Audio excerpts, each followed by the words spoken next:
এক্ষুনি তরুণের কাছে বলবে এটা রাজ্য দায়িত্ব, এটা রাজ্য করছে না, কিন্তু আখেরে দেখা যাচ্ছে যে ক্ষতিটা হচ্ছে, অর্থাৎ সার্বিকভাবে যে রেজাল্টটা দাঁড়াচ্ছে তাতে দেখা যাচ্ছে যে মডেল থেকে শুরু করে, শিক্ষক থেকে শুরু করে, সমাজসেবী থেকে শুরু করে একটা অংশের বড় মানুষ, তারা আজ থেকে 10 বছর আগে তারা বাংলাদেশে থাকতেন, কখনো তারা নদিয়া থেকে গ্রেপ্তার হচ্ছেন, কখনো দেখা যাচ্ছে তারা প্রসাধনী দ্রব্যের দোকানের আড়ালে তারা দালাল চক্র চালাচ্ছেন, যেখানে দেদার আধার কার্ড এবং ভোটার কার্ড তৈরি হচ্ছে। আমার আজও মনে আছে হাবড়া বিধানসভার একজন নেত্রী বলেছিলেন, যদি সম্ভব হয় সেটা আমি আজকে শোনাবো আপনাদের, একজন নেত্রী বলেছিলেন যে আমরা চাইলেই এই দাদার সঙ্গে যোগাযোগ করলে ভোটার কার্ড, আধার কার্ড আমরা তৈরি করে দিই। হ্যাঁ, তো হ্যাঁ একেবারে তাই। তো এই রত্না খুব সম্ভবত নাম তার, আমার কাছে আছে সেই ফুটেজ।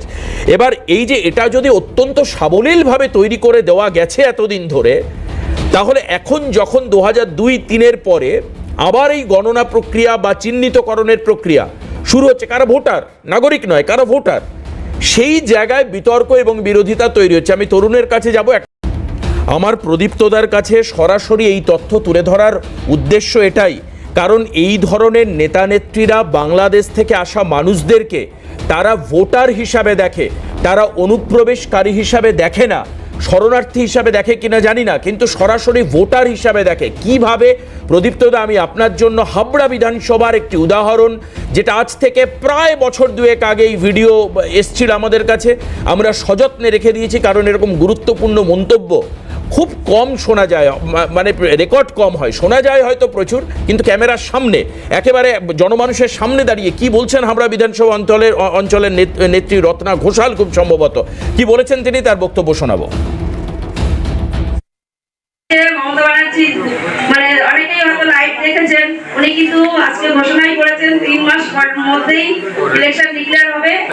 আর অভিজিৎ দা যেটা বললেন, আমরা সবাই জানি ভোটার লিস্টের কাজ চলছে, এখানে অনেক মানে জাকিরদার নির্বাচনী এলাকায় অনেক বাংলাদেশি লোক এখানে বসবাস করেন। জাকিরদার লিঙ্কটা ভালো করতে পারে, অভিজিৎ দা বললেন, আমিও বলছি, যদি লিঙ্কের কোনো সমস্যা হয়, বাংলাদেশ থেকে যারা এসছে ভোটার লিস্টের নাম তোলার সমস্যা, জাকিরদা এই কাজটা ভালো করে দেবে। আপনারা সবাই যোগাযোগ করবেন এই অফিসে এসে। আর যারা নতুন ভোটার হবে, বাচ্চা ছেলে মেয়েরা, তারা তো তাদের বাবা মার লিঙ্ক দেখিয়েই করে নিতে পারবে। এই কাজটা অতি দ্রুত করবেন, কারণ আমরা চাই না একটা ভোটও বাইরে থাকুক। প্রদীপ্তদা, এই শিল্পের কারিগর হচ্ছেন জাকিরদা, জাকিরদা কাজটা ভালোই পারেন, উনি লিঙ্কটা করে দেবেন, এই বক্তব্য আপনি শুনলেন। এবং বলছেন যে আমরা চাই না যে একজন ভোটারও বাইরে থাক, যারা বাংলাদেশ থেকে এসছেন তাদের ভোটার কার্ড, আধার কার্ড তৈরির কাজ চলছে, জাকিরদা কাজটা ভালো পারে। প্রদীপ্তদা, আপনি একে বিচ্ছিন্ন ঘটনা বলতেই পারেন, সেই বিষয়ে আমার কোনো আপত্তি নেই, কিছু বলবেন আপনি? আপনি ছোট্ট করে বলেন, আমি তারপর ঠিক তার আগে আপনি শান্তনু ঠাকুরের বক্তব্যটা মিস করে গেছেন। আরে একটা বক্তব্যের পাল্টা কি আরেকটা বক্তব্য হয় কখনো? আপনাকে শুনতে হবে তো। শান্তনু ঠাকুর তার আগে বলেছেন যে আমি একটা ফর্ম দিচ্ছি, যে ফর্মটা ওই নয়ন বিশ্বাসদের ছিঁড়ে ফেলা হয়েছে, খেয়াল করছে এখন কর্ণাটক, ওইখানে কর্ণাটকে ছিঁড়ে ফেলেছে, সেই ফর্মটা দেওয়া হচ্ছে, আমার দায়িত্ব, আমার গ্যারান্টি, আমি তোমাদের ভোটার করে দেবো। তাহলে সেইখানে যখন শান্তনু ঠাকুর এনআরসি, এটা কাদের জন্য বলছেন, বাংলাদেশিদের জন্য না মতুয়াদের জন্য? বাংলাদেশে আসা যারা হিন্দু তাদের কথা বলছি, এখানে কোথায় মুসলিমদের কথা বলা হয়? সেটা তো সিএ অনুযায়ী, সিটিজেনশিপ অ্যামেন্ডমেন্ট অ্যাক্টে তো যারা সংখ্যা লঘু, এখানেও তো সেটা হতে পারতো। এখানে হয়তো উনি সেই কথাটাই বলেছেন। কখনো সিএ হয়নি দাদা, আপনি কি বলছেন? যখন রত্না ঘোষালের বক্তব্য, এটা 2020-21 সালের বক্তব্য, 21-এর বিধানসভার আগের খুব সম্ভবত, তখনও সিএ হয়নি। ব্যবহার করেছিল কেন? শান্তনু ঠাকুর, আমি বনগাঁর ছেলে, আমি বনগাঁ অঞ্চলের ছেলে, আমি এইসব ব্যাপারে একদম আমার হাতের মুঠোয়। দাদা, আমি কাউকে ডিফেন্ড করতে চাইছি না, কিন্তু এই যে একজন বাংলাদেশিরও ভোট যেন বাইরে না থাকে, এই বক্তব্যের সঙ্গে শান্তনু ঠাকুরের ফর্ম বিলে আমি ঠিকই মেলাতে পারছি না দাদা, আমাকে মার্জনা করবেন, আমি ঠিকই মেলাতে পারছি না। উনি বলছেন যে যারা বাংলাদেশ থেকে আসছে, জাকিরদা কাজটা খুব ভালো পারে, মেলাতে পারবেন। আপনি শান্তনু ঠাকুরটা শোনাতে পারছেন না বলে মেলাতে পারছেন না। আমি জানি না আপনার কোনো বাধা আছে কিনা শান্তনু ঠাকুরেরটা। না, আমি আপনাকে একটা অনুরোধ করি, যদি আপনার শান্তনু ঠাকুরের সেই বক্তব্য আপনার ফোনে থাকে, আপনি আমাদের কাছে পাঠান, আমি আপনাকে ইন বিটুইন 10 মিনিটস আমি শুনিয়ে দেব। আমি 10 মিনিটসের মধ্যে শুনিয়ে দেব যে যেখানে উনি বলছেন যে বাংলাদেশিদের তালিকাবদ্ধ করে, আমি শান্তনু ঠাকুরকে ডিফেন্ড করছি না, বিজেপি আমার স্মৃতি হতে পারে, কিন্তু আমার মনে হয় না যে বাংলাদেশিদের ভোটার তালিকায় নাম তুলে দেওয়ার কথা বলছেন। মানে আমি জানি না, যদি হয়ে থাকে আপনি আমায় পাঠাবেন, আমি পরে খবরে দেখাবো। একটা প্লিজ, হ্যাঁ। 2019 সালে বাংলাদেশের থেকে এসছেন একজন গাইঘাটার নাগরিক, নাম মনে করতে পারছি না, হ্যাঁ। আপনারা খবর করেছেন। হ্যাঁ। 2024 সালে সে ভোট দিয়েছে, 2024 সালে সে ভোট দিয়েছে। হতে পারে, সে বাংলাদেশি নাগরিক, আমি তো অস্বীকার করছি না। ভোটার কার্ড, আধার কার্ড দেদার জালি হয়েছে, আমি তো বলছি সেটা। 2021 এসে 24 ভোট দিতেই পারেন যদি এই নেটওয়ার্ক এত অ্যাক্টিভ থাকে।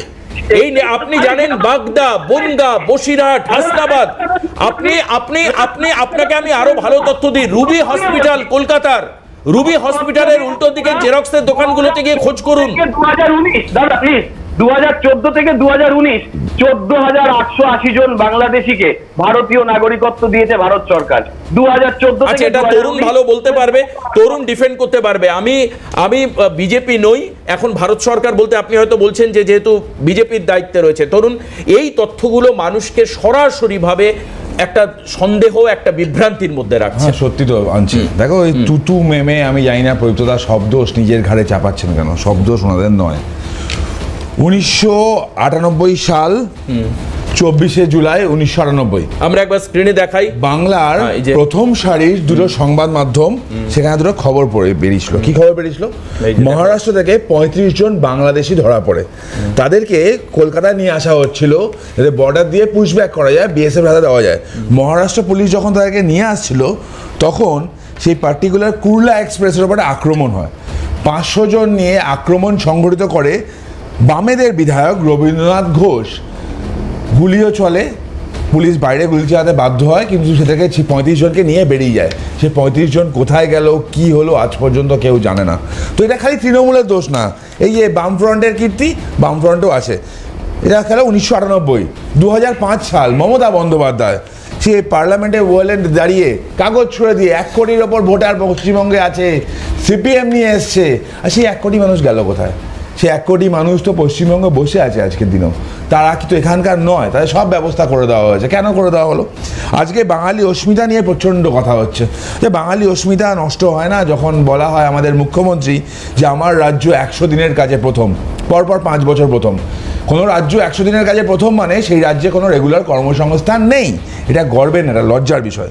মুখ্যমন্ত্রী যখন বলেন আমার রাজ্যের 9 কোটি মানুষ 2 টাকাকেই চাল নেয়, দেখো ফুড সিকিউরিটি অ্যাক্ট, চাল ভালো জিনিস, 2 টাকাকেই চাল 9 কোটি মানুষ নিচ্ছে, মানে 9 কোটি মানুষ বিপিএল তালিকার নিচে। এটা খুব আনন্দের বা গর্বের বিষয় নয়, এটা লজ্জার বিষয়। পশ্চিমবঙ্গে শিল্প নেই, কাজ নেই, পরিযায়ী শ্রমিক হয়ে বাইরে চলে যাচ্ছে। আজকে রিপোর্ট পড়ছিলাম যে স্কুলগুলোতে ভর্তি হচ্ছে না, কলেজে সিট ভ্যাকেন্ট। তার কারণ হচ্ছে 11-12 পড়ে বা কলেজে পড়ে কি হবে, চাকরি করতে পারবে না, চাকরি তো নেই এখানে। তার জন্য ছাত্রছাত্রীরা চলে যাচ্ছে বিভিন্ন জায়গায় পরিযায়ী শ্রমিক হিসাবে, বিশেষত নির্মাণ কাজে। প্রান্তিক এলাকাগুলো মুর্শিদাবাদ, নদিয়া, এইসব জায়গায় মানুষ ছেলেরা বেশি যাচ্ছে। কলেজে সিট ভর্তি হচ্ছে না, তার একটা বড় কারণটা তারা কাজই করতে চাইছে না। 34 বছরের অপশাসন, তারপর এক স্বপ্নের ফেরিওয়ালি আসলো পশ্চিমবঙ্গে। স্বপ্নের ফেরিওয়ালি পশ্চিমবঙ্গে স্বপ্ন বিলি করলো যে ডাবল চাকরি হবে, শিল্প হবে, উন্নয়ন হবে, কেন্দ্রীয় হারে ডিএ হবে, রিক্রুটমেন্ট হবে, প্যারা টিচারদের স্যালারি বাড়বে, অনেক কিছু। 6 মাসের মধ্যে শিল্প। তারপর সেই শিল্প মানে স্বপ্নের ফেরিওয়ালি কোথায় হারিয়ে গেলেন? পুরো রাজ্যটাকে ভাতা নির্ভর করে দিলেন। খালি তোমরা ভাতা নাও, চাকরি করে লাভ নেই। ভাতা দিচ্ছি, এটা দরকার, এই ভাতা নাও, ওটা দরকার, এই ভাতা নাও। কাজের কি দরকার? আমি আছি তো। পুরো রাজ্যকে 2 টাকাকেই চাল দেবো, 100 দিনের কাজ দেবো, রেগুলার কর্মসংস্থান হবে না। তার সাথে বাংলার অস্মিতা তখন নষ্ট হয় না যখন বাংলার মেয়েরা একের পর এক ধর্ষিতা হয়, আর মুখ্যমন্ত্রী সেগুলো রেপ ছিল কিনা, সর্দি জ্বর কিনা, প্রেম ছিল কিনা, প্রেগনেন্ট ছিল কিনা, লাভ অ্যাফেয়ার ছিল কিনা খুঁজতে যাবে। দেখো এটা অদ্ভুত জিনিস না, কিন্তু তরুণ এটাও তো বাস্তব। আমি জাস্ট একটা ছোট্ট কথা বলি, এটা আমার কাছে খুব কষ্ট লেগেছে যে 12 জন সাংসদ একটি রাজ্য থেকে যাচ্ছে, সেখানে একটা পূর্ণ মন্ত্রিত্বও তো দেওয়া হলো না। এমনকি 18 জন সাংসদকে এই রাজ্যের মানুষ 2019 সালে ভরসা করে পাঠিয়েছে। আমি আবার বলছি, ডাজন্ট ম্যাটার। মন্ত্রিত্ব পাওয়া না পাওয়ার সাথে খুব একটা সম্পর্ক নেই। সম্পর্কটা কোথায় জানো তো? আজকে বলছি, পশ্চিমবঙ্গে বামেদের সময়ে দুর্গাপুর, কল্যাণী শেষ হয়ে গেছিল লাল ঝান্ডার কারণে, চলছে না চলবে না করে শ্রমিক নেতাদের কোটিপতি হয়েছিল। মালিক পক্ষ ফ্যাক্টরি বিক্রি করেছিল, কিন্তু শ্রমিকদের কিছু হয়নি। আজকে ইন্টেলেকচুয়াল বাঙালি ভাতাজীবী বাঙালিতে পরিণত হয়েছে। আর একটা অদ্ভুত জিনিস দেখা যাচ্ছে, ওটা মেশানো হচ্ছে, জানো তো, বাঙালি এবং বাং আলি, আমি আবার বলছি টার্মটা, বাঙালি এবং বাং আলিকে মেশানো হচ্ছে। দেখো, যারা দুর্গা পুজো করে আর যারা দুর্গা মূর্তি ভাঙে, তারা এক কথা নয়, এক